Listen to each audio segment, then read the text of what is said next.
श्रावण महीने की पंचमी के दिन नाग पंचमी पूजन करते हैं नाग देवता की। तो नाग देवता की अगर आप पूजन कर रहे हैं नाग पंचमी पे, तो ये विचार मत करना कि नाग पंचमी पे अपन नाग की पूजन कर रहे हैं। नाग पंचमी के दिन अगर हम पूजन कर रहे हैं तो भगवान विष्णु की कर रहे हैं। किसकी पूजन कर रहे हैं? भगवान विष्णु। महाराज हमारे यहाँ सांपों की पूजन कौन से दिन होती है, कौन सी तिथि में करते हैं? जम के बोलो जरा। नाग पंचमी। नाग पंचमी का मतलब क्या है? सांपों की पूजन करो। नाग पंचमी का मतलब होता है शंकर जी के मंदिर में जाकर एक लोटा जल समर्पित कर दो। उसका कारण क्या है कि हमारे परिवार में, हमारे कुटुंब में, परिवार में कोई 7 पीढ़ी के अंतर्गत भी अगर कोई जीव तड़प रहा होता है, पड़ा हुआ होता है, उसकी मुक्ति नहीं होती है, तो पंचमी का चढ़ा हुआ जल उस जीव को प्राप्त हो जाता है और वो जीव इसको मोक्ष तक, ये मोक्ष इसी को कहेंगे कि ये मुक्ति।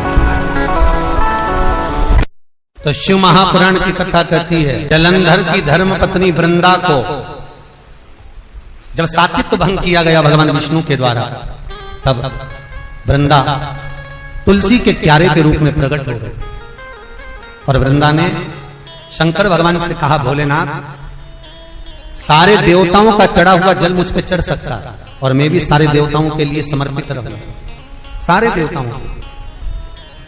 पर भोलेनाथ यदि आप पर चढ़ा हुआ जल मेरे तुलसी के क्यारे के अंदर आएगा तो उसको सर्प के डसे का दोष लग जाएगा, जिसको काल सर्प दोष कहा।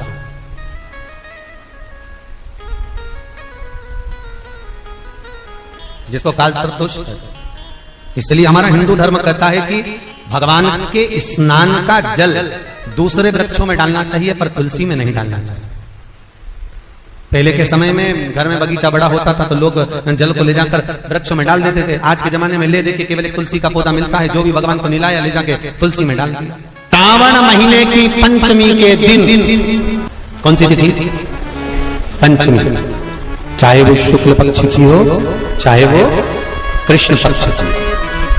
शंकर भगवान पर जिस परिवार के व्यक्ति का कांवड़ जल हमने बताया है आपको, जरूरी नहीं है कि डंडा बांधकर 2 कावड़ के जल के लोटे लेकर जाओ, आप अपने हाथ में भी 2 पात्र लेकर जा सकते हैं।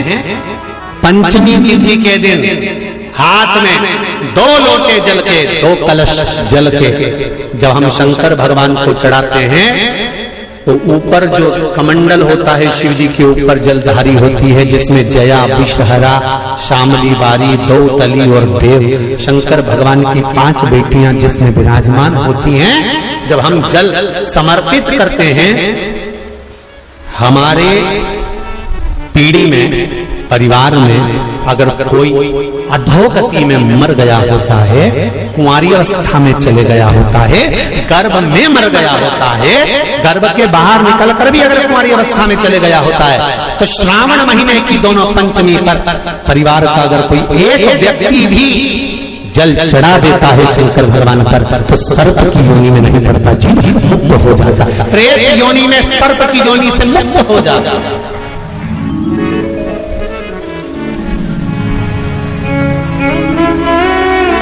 चाहे नाग पंचमी हो, चाहे श्रावण महीने की शुक्ल पक्ष की, चाहे कृष्ण पक्ष की पंचमी हो, और समझ लो अच्छे से, श्रावण महीने की पंचमी के दिन देवाधिदेव महादेव पर चढ़ाई गई शमी पत्र आस्तिक मुनि का नाम लेकर, कौन से मुनि? आस्तिक मुनि का नाम लेकर शमी पत्र को वापस उठाकर उसको अपने दरवाजे की चौखट पर कहीं पर भी या द्वार पर कहीं पर भी एक ओर रख देने पर घर के अंदर, बगीचे के अंदर सर्प प्रवेश नहीं करता। ध्यान रखिए, सर्प प्रवेश नहीं करेगा। शमी पत्र समर्पित करने पे उस शमी पत्र को आस्तिक मुनि का स्मरण करने, कौन से मुनि है? आस्तिक मुनि का स्मरण करने पर भीतर घर के अंदर बगीचे में सर्प भी प्रवेश नहीं। शमी पत्र में जया, विषहरा, श्यामली वारी, दौतली और देव, ये पांचों कन्याओं का भाव प्रकट हो जाता है और वो कन्याएं हमारे घर के द्वार की रक्षा करती हैं। तुम्हारे घर की बहन बेटी क्या करती है?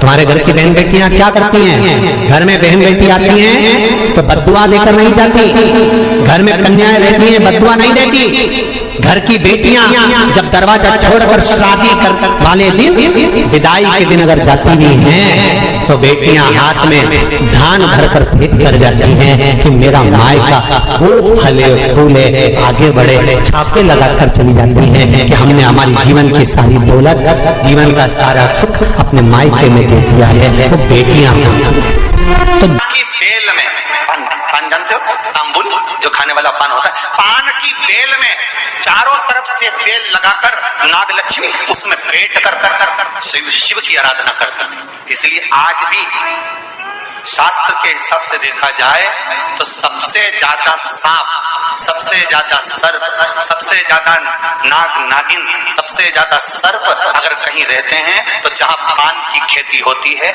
जहां पर तांबुल उत्पन्न होता है, जहां पान की बेल होती है, सबसे ज्यादा सांप वहीं पर पाए जाते हैं। सबसे ज्यादा सांप वहीं पाए जाते हैं। और जो पान उतारने वाले रहते हैं, पान तोड़ने वाले रहते हैं, पान बेचने वाले रहते हैं, जिनको हमारे यहाँ सहज भाषा में चौरसिया कहते हैं, इनका एक विधान रहता है